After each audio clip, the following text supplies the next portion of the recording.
മിശിഹായിൽ പ്രിയമുള്ള സഹോദരി സഹോദരന്മാരെ, പ്രിയമക്കളെ, ഈ പ്രഭാതത്തിൽ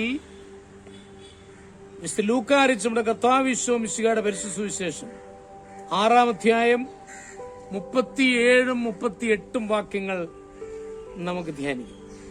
saint Luke's gospel chapter 6 verse 37 and 38. ക്ഷമിക്കുവിൻ, നിങ്ങളോടും ക്ഷമിക്കപ്പെടും. കൊടുക്കുവിൻ, നിങ്ങൾക്കും കിട്ടും.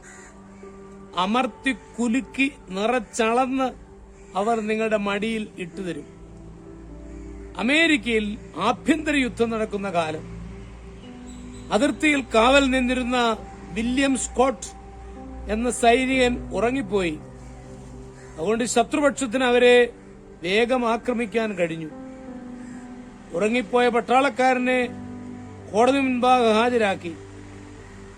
കോടതി വാദഗതി ശരിക്കു കേൾക്കാതെ തന്നെ അയാളെ വധശിക്ഷയ്ക്ക് വിധിച്ചു. പക്ഷെ ലിങ്കൺ അയാളെ ചെന്ന് കണ്ടു. ആർദ്രമായ സ്വരത്തിൽ പറഞ്ഞു, നിന്നെ വധിക്കാനുള്ള കുറ്റമൊന്നും ഞാൻ കാണുന്നില്ല. പക്ഷെ നീ എനിക്ക് വേണ്ടി ഒരു ഉപകാരം ചെയ്യണം. അമേരിക്കൻ പ്രസിഡന്റ് കേവലം ഒരു പട്ടാളക്കാരനോട് അപേക്ഷിക്കുകയോ? സ്കോട്ട് അത്ഭുതപരവശനായി ചോദിച്ചു. അങ്ങേക്ക് വേണ്ടി ഞാൻ എന്താണ് ചെയ്യേണ്ടത്, പറയൂ. പരമാധികാരിയുടെ ലാളിത്യമാർന്ന വാക്കുകൾ അയാളെ അത്രയേറെ ആകർഷിച്ചിരുന്നു. നീ ഈ രാജ്യത്തിനു വേണ്ടി ധീരമായി പോരാടണം, അത് മതി. ഏതാനും മാസങ്ങൾക്ക് ശേഷം ആ യുവാവ് ലിങ്കന്റെ വാക്കുകൾ അക്ഷരാർത്ഥത്തിൽ നിറവേറ്റി.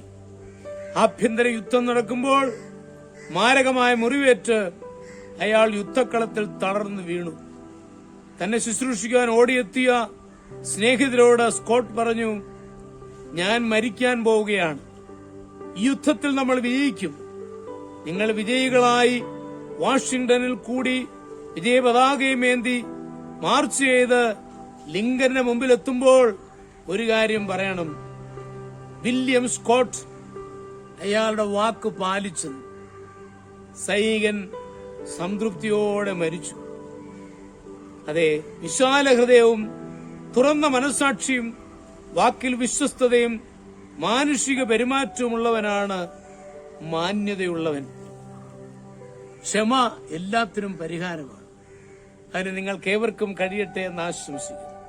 നമ്മുടെ കർത്താവ് മിശിഹായുടെ കൃപയും പിതാവായ ദൈവത്തിന്റെ സ്നേഹവും പരിശുദ്ധാത്മാവിന്റെ സഹവാസവും പരിശുദ്ധ അമ്മയുടെ മധ്യസ്ഥതയും നിങ്ങളെല്ലാവരോടും കൂടി ധാരാളമായിട്ടുണ്ടായിരിക്കട്ടെ, എപ്പോഴും എപ്പോഴും എന്നേക്കും. ആമേൻ.